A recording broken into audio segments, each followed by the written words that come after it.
आगे बढ़ने का जमाना लगा। आज के 3 साल पहले आगा भैया के जमाना रहा। धुरपट ठुमरी पीलू भैरवी राग ताल में गाना रहा।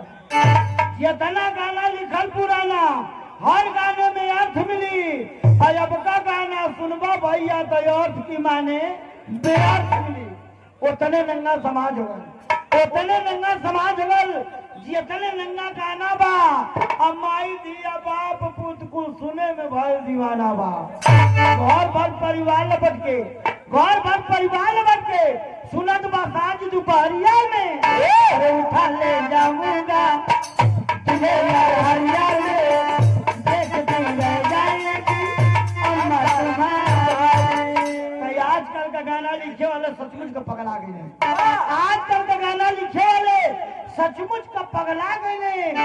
गावे और बजावे वाला गीत संगीत कुल अब लेडीज का गाना गावे वाला जेंट्स बेचारा गावत, लेडीज का गाना गावे वाला जेंट्स बेचारा गावत बा। और राजा बलमुआ सैया सजनवा कह के कमर हिलावत बा।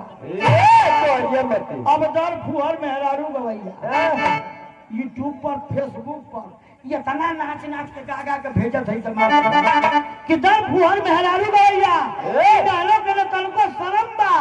आ गावत जम्मार तो सटा के मार का सटा के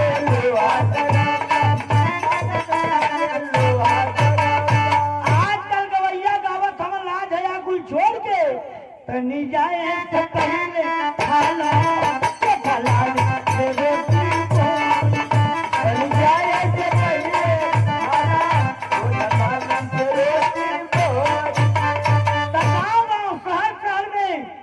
सीडी टीवी ला गई हो सवेरे पेपर में पढ़ा फलाने का बिटिया था भाग गई। अब लाज हया कुल खत्म हो गई, अब लाज हया कुल खत्म हो गई। समाज का स्तर घटे लगल, पढ़ाई लिखाई छोड़ के लड़का गंदा गाना रटे लगल।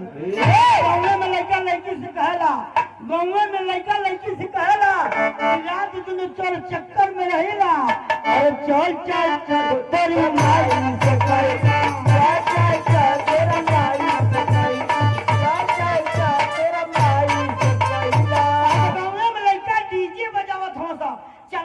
जनरेटर तो हर दोनों भैया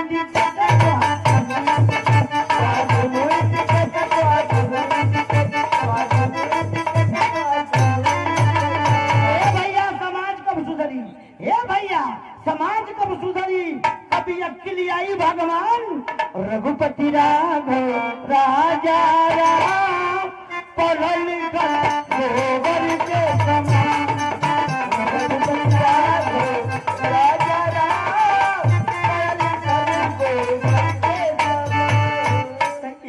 हमारा ओरिजिनल लगा दिया मास्टर।